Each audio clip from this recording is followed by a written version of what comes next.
নিজের মায়ের সোনার গয়না বিক্রি করেই শিব মন্দির নির্মাণ করলেন মেয়ে। শান্তিপুরের বাগাছড়ায় প্রাচীন শিব মন্দিরের পুনর্নির্মাণ, ইতিহাসের সঙ্গে জড়ালো নতুন উদ্যোগ। নদিয়ার শান্তিপুরের বাগাছড়া এলাকায় প্রায় ৩৬০ বছরের প্রাচীন ঐতিহ্য বহনকারী এক শিব মন্দির নতুন রূপে আত্মপ্রকাশ করল।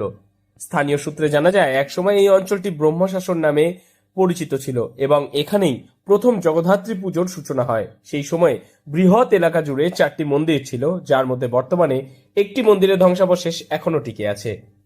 কোন একজন রয়েছেন, উনি নিত্য ওখানে সেবা টেবা করেন। তাহলে মন্দিরের তো মূল মানে ঠাকুর তো থাকেন জলে। হ্যাঁ, এই মন্দিরে ঠাকুর থাকে জলে। তো সেক্ষেত্রে তাহলে মন্দিরে নিয়মিতভাবে পুজো হবে। হ্যাঁ, আর এমনি কি মনে করছেন, মানে এরপর থেকে আরো বেশি মানুষজন? আমরা চাইছি যে আরো বেশি ভক্ত সমাগম হোক, আরো ভক্তরা আসুক, এসে এখানে কিছু সময় কাটাক। খুব সুন্দর জায়গা হয়েছে, কিছু সময় কাটাক এবং পুণ্যার্থীরা আসুক, এসে এখানে বাবা জলেশ্বর নামে যিনি পূজিত, ওনার কাছে পুজো দিক এবং তারা পুণ্য লাভ করুক। ঐতিহাসিক তথ্য অনুযায়ী চাঁদরাই নামে এক ব্যক্তি এই মন্দির প্রতিষ্ঠা করেছিলেন। 1940 সালে প্রকাশিত বাংলার রেলপথ গ্রন্থে ভ্রমণ কাহিনীর মাধ্যমে এই মন্দিরের উল্লেখ ও ছবি প্রকাশিত হয়। তবে সময়ের সঙ্গে সঙ্গে মন্দিরগুলির অধিকাংশই বিলুপ্ত হয়ে যায়। একটি মন্দির বট ও অশ্বত্থ গাছের শাখার মধ্যে আজও ধ্বংসস্তূপ হিসেবে দৃশ্যায়মান। তা থেকে দেখলাম ওখানে একটা তমল গাছ আছে। সেদিনে একটা সুপ্ত ইচ্ছা আমাদের সকলের ছিল, সকলে মিলে মনে করেছিলাম যে তুমি এই অসুবিধা একটা যেভাবেই একটা সুস্থ একটা পরিবেশ করে আনা দরকার আমাদের।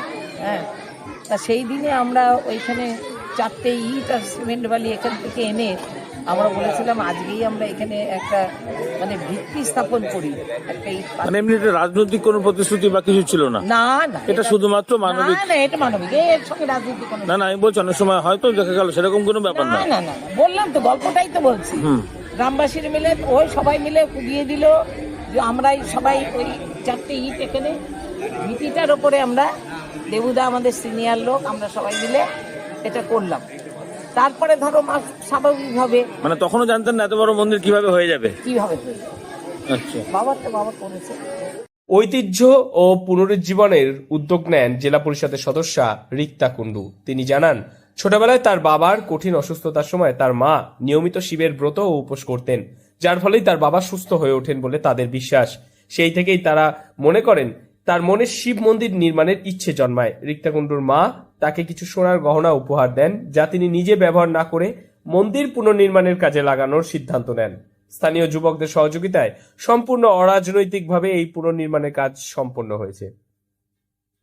এই উদ্যোগে এলাকাবাসীদের মধ্যে উৎসাহ ও আবেগের সঞ্চার হয়েছে এবং বহু প্রাচীন ঐতিহ্য আবার নতুন করে প্রাণ ফিরে পাচ্ছে। নদিয়া থেকে মৈনাক দেবনাথের রিপোর্ট, লোকাল 18 বাংলা।